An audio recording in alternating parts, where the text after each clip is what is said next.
Salut à tous, aujourd'hui on est parti pour le 1037e épisode de l'After Zappimage. On va jeter un coup d'œil au programme de la journée. On a seulement 2 matchs aujourd'hui parce que c'est tout simplement les 2 derniers matchs de la première journée de phase de groupe. Dès demain on attaque la deuxième journée.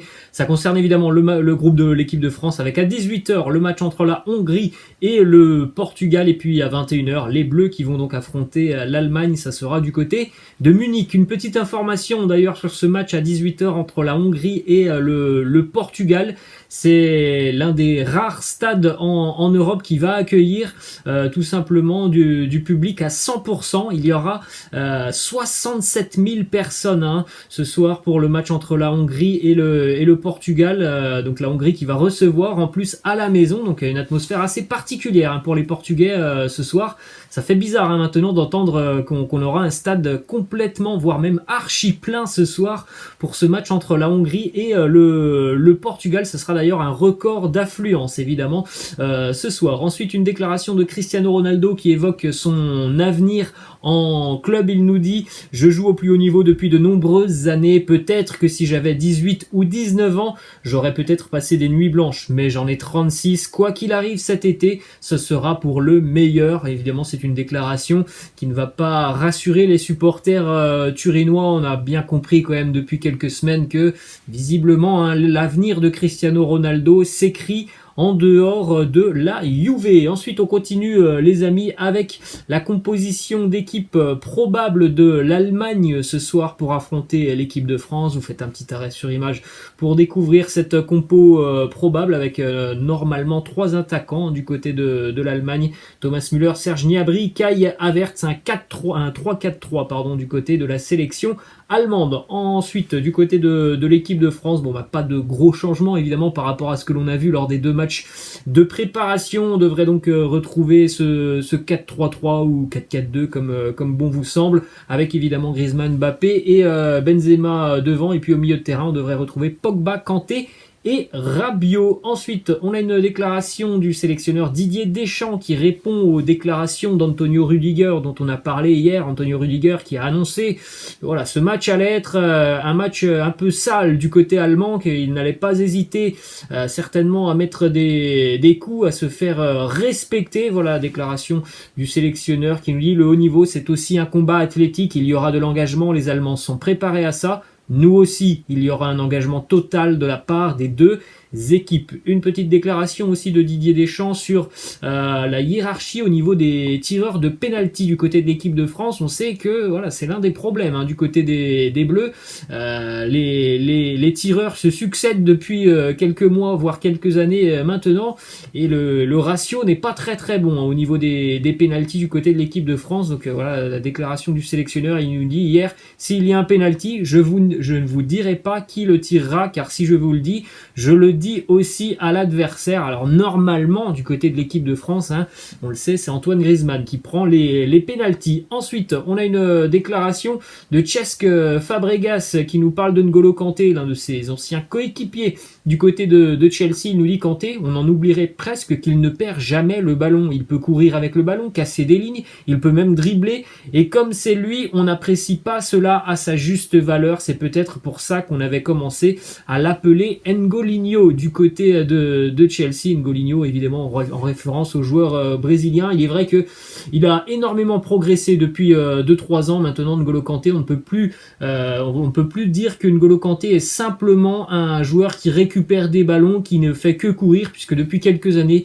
il se projette aussi beaucoup plus vers l'avant, et il est vraiment capable aussi d'apporter de bonnes choses dans un rôle beaucoup plus offensif. Ensuite, on termine sur ce match entre l'équipe de France et l'Allemagne, les amis, par une déclaration d'un homme qui est assez partagé, Franck Ribéry, qui est évidemment français mais qui a passé quasiment toute sa carrière de footballeur du côté de l'Allemagne. Il nous dit: 2 cœurs battent dans ma poitrine pour ce duel.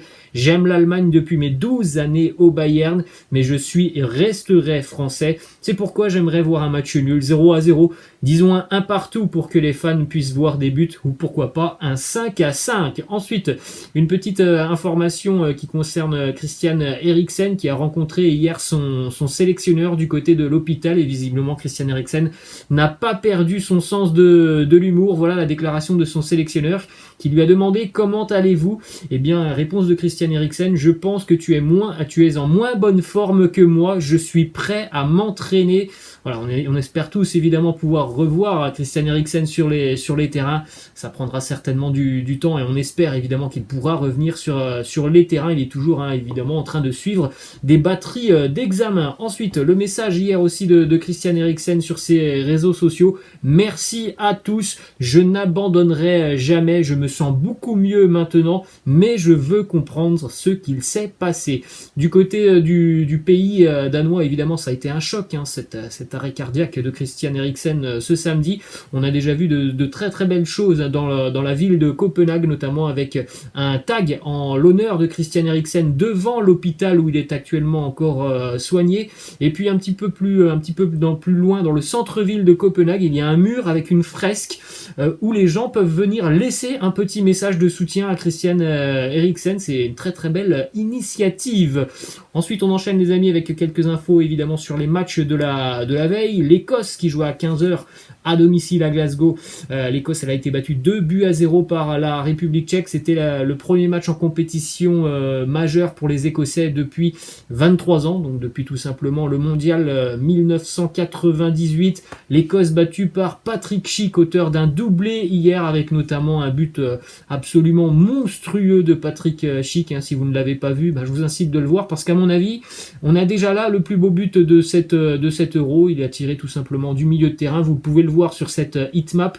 Le petit point rouge là juste après le milieu de terrain, cette frappe de Patrick Schick qui a lobé évidemment le gardien de la sélection écossaise. Sur l'ensemble du match, c'est complètement logique, la victoire des Tchèques. Il y a beaucoup d'envie, beaucoup de bagarres du côté de la sélection écossaise, mais ça reste quand même très très limité techniquement du côté de l'Écosse. Ensuite, autre résultat hier, la victoire de la Slovaquie qui a surpris la Pologne, 2-1 pour les Slovaques. But contre son camp de Szczęsny, un but de Milan Skriniar en seconde mi-temps, une lourde frappe de Milan Skriniar. C'est Linetti, qui avait égalisé pour la Pologne en tout début de seconde mi-temps. Grigor Skrikowiak, l'ancien parisien, a été expulsé durant cette rencontre. Au final, là aussi, c'est un succès plutôt logique parce que la Pologne est complètement passée à côté de sa première mi-temps.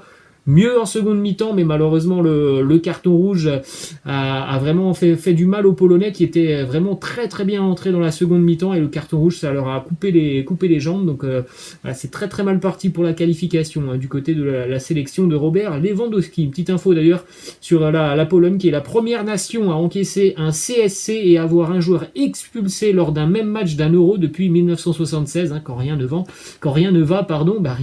On enchaîne avec une statistique qui concerne Robert Lewandowski qui n'a marqué qu'un seul but sur ses 33 derniers tirs tentés dans une compétition majeure, donc Coupe du Monde plus Euro. C'était contre le Portugal en quart de finale de l'Euro 2016. Beaucoup plus de difficultés pour Robert Lewandowski avec la sélection qu'en club avec le Bayern Munich.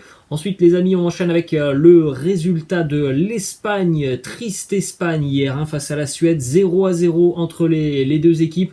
Le titre de l'équipe au point Morata, puisque Morata, il est vrai qu'il a eu une occasion, notamment en première période, énorme d'ouvrir le score sur une énorme erreur d'ailleurs de la défense suédoise. Il s'est raté Alvaro Morata. Il est vrai que le gardien suédois a fait un bon match, mais dans l'ensemble, c'est quand même assez décevant cette sélection espagnole. J'ai l'impression vraiment de voir la même chose qu'il y a 3 ans lors du mondial en Russie. Je me souviens de ce match où ils se font éliminer justement par la Russie, où il n'y a aucun changement de rythme dans cette sélection espagnole. Il y a très très peu de tirs de loin. C'est monotone. On a l'impression de voir une équipe de handball qui essaye devant la surface de réparation de faire tourner le ballon.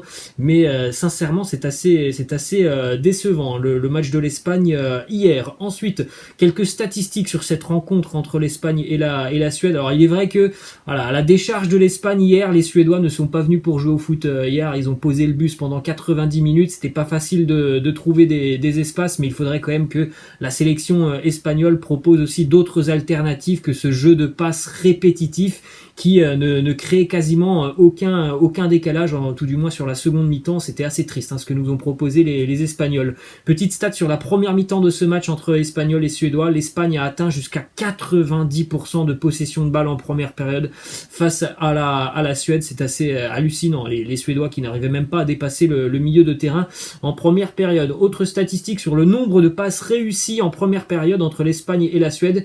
L'ensemble de l'équipe suédoise en première période, 59 passes réussies. Du côté de l'Espagne, Laporte 62, Pau Torres 61, Jordi Alba 60. C'était quand même assez hallucinant.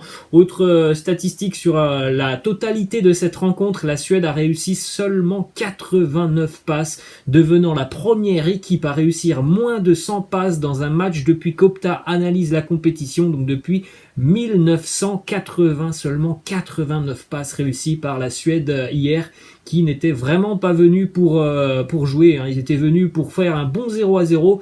Et bien ils ont réussi leur plan. Ils auraient même pu avec notamment un très bon Alexander Isak, sur le peu de ballons qu'il a eu, il les a plutôt bien négociés, il a plutôt bien embêté la défense sur cette frappe sur le poteau, sur le gros raté aussi en seconde mi-temps, sur l'offrande qu'il a offert, hein, je crois c'est à Marcus Berg il me semble. Ils auraient même pu faire un hold-up, hein, hier les Suédois. Ensuite on regarde les statistiques complètes de cette rencontre entre l'Espagne et la Suède. La possession de balle, c'est assez hallucinant, hein. 85% pour l'Espagne, mais au final c'est très très stérile. 85 à 15 donc pour la Suède. Au niveau des tirs, 17 à 4 pour l'Espagne. Quand vous avez quand même 85% de possession de balle et que vous ne tirez que 17 fois, c'est aussi l'une des preuves, hein, que l'Espagne ne tire pas beaucoup de loin, et ça pourrait être une solution face à ce genre d'équipe comme la Suède qui était hyper regroupée. Ensuite une statistique aussi sur la panne offensive du côté de la sélection espagnole. L'Espagne n'a marqué aucun but lors de 2 de ses 3 derniers matchs internationaux. C'est autant que lors des 51 précédentes rencontres. Alors hier on a vu une équipe vraiment en difficulté offensivement en termes d'efficacité, que ce soit Dani Olmo et puis Alvaro Morata. Ça a été quand même assez léger offensivement. Il y a eu des situations qui ont été très mal négociées. Une petite image du joueur du match côté suédois, Victor Lindelof, qui a été l'un des rares défenseurs suédois à vraiment surnager, parce qu'il y a eu aussi des erreurs, hein, du côté de l'arrière-garde suédoise. Victor Lindelof, lui, a été plutôt solide, tout comme le gardien suédois. Ensuite, on enchaîne les amis avec cette déclaration de Jürgen Klopp qui nous dit: ce n'est pas la possession qui compte, mais ce que vous en faites. C'est la décision qui fait la différence, pas forcément la possession. De même que lorsque vous perdez la balle, c'est votre organisation qui va vous permettre de ne pas être en danger. Alors cette déclaration, évidemment, on pourrait la mettre en lien avec le match de l'Espagne hier. Avoir la possession, c'est bien, mais savoir faire quelque chose du ballon, c'est quand même beaucoup mieux. Ensuite, on enchaîne du côté de la Belgique avec une déclaration du sélectionneur Roberto Martinez qui nous dit: Eden se remet très bien, je ne l'ai jamais vu travailler aussi dur pour se remettre en forme qu'à l'heure actuelle. C'est la première fois que je le vois jouer aussi librement depuis longtemps. C'est un grand pas en avant pour lui, c'est une très bonne nouvelle, hein. Eden Hazard qui va de mieux en mieux. Ensuite, petite info aussi plutôt positive du côté de la sélection belge, Kevin De Bruyne a repris l'entraînement collectif hier. Il pourrait donc revenir, hein, sur le deuxième match de la phase de groupe. On enchaîne les amis du côté de l'Amérique du Sud maintenant avec la victoire du Paraguay qui s'est imposé 3-1 cette nuit face à la Bolivie. Pourtant tout avait mal démarré pour les Paraguayens dans ce match. Il y a eu une expulsion du côté de la Bolivie et ça s'est bien terminé en seconde mi-temps pour le Paraguay. Autre résultat, le match nul entre l'Argentine et le Chili, 1-1. Les deux buteurs de la rencontre, vous les avez sur cette image. Léo Messi, auteur d'un coup franc magnifique, et puis du côté chilien, Eduardo Vargas qui a égalisé. Encore une fois un match nul comme sur les phases à élimination du mondial, hein, depuis une quinzaine de jours pour l'Argentine. Nouveau match nul alors qu'ils ont quand même globalement bien dominé cette rencontre, hein, notamment sur la première période. Une petite image assez sympa durant cette rencontre.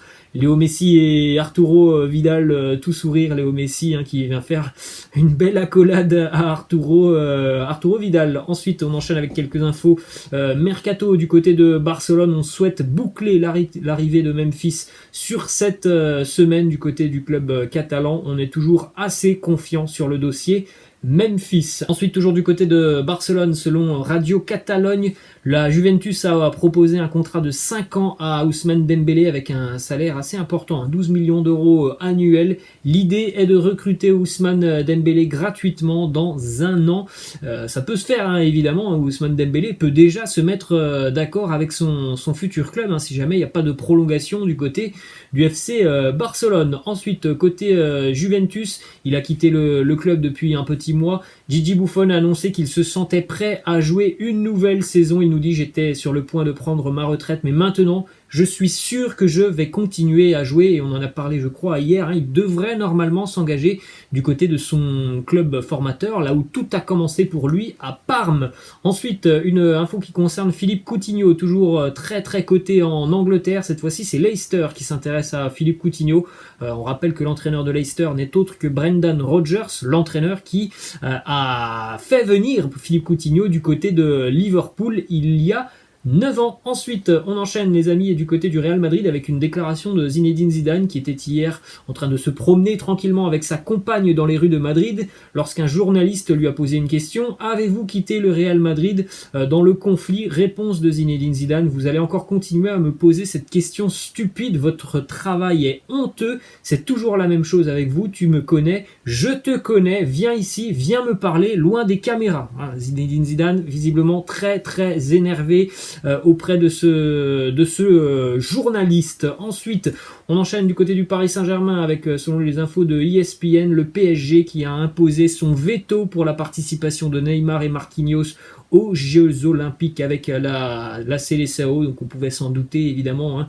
Le Paris Saint-Germain ne souhaite pas libérer Neymar et Marquinhos. Du côté de Lille, José Fonte aurait rejeté une offre de prolongation de contrat de la part du LOSC, plus une année en option, mais avec une baisse de salaire. Le joueur qui arrive en fin de contrat intéresse l'AS Roma, donc on va suivre ça attentivement parce que il y a pas plus tard que 3 semaines, un mois, José Fonte annonçait vouloir continuer du côté de Lille où il se sentait très très bien. Donc on va suivre attentivement ce qui va se passer dans les prochains jours. Information du côté de l'OGC Nice, ça concerne aussi le FC Barcelone. Les Aiglons avancent plutôt bien sur le dossier Jean-Claire Todibo. Il y a encore quelques détails à régler, mais normalement Jean-Claire Todibo devrait être transféré officiellement du côté de Nice pour 8,5 millions d'euros. Deux petites infos du côté de l'Olympique de Marseille maintenant avec l'AC Milan qui aurait fait une offre de 20 millions d'euros pour le milieu de terrain Boubacar Kamara. Et ensuite, normalement, ça devrait être là aussi officiel dans les tout prochains jours. Leonardo Balerdi devrait donc définitivement devenir marseillais. L'option d'achat qui était estimée à 14 millions d'euros a été visiblement levée par l'Olympique de Marseille à 11 millions d'euros. Il y aurait eu un accord avec la Fiorentina. Donc plutôt une très bonne nouvelle pour l'OM, cette arrivée donc définitive de Leonardo Balerdi. Voilà les amis, la fin de cet After Zappima. J'espère que ça vous a plu. N'hésitez pas comme d'habitude à lâcher un petit pouce bleu. Je vous laisse et je vous dis à la prochaine. Ciao.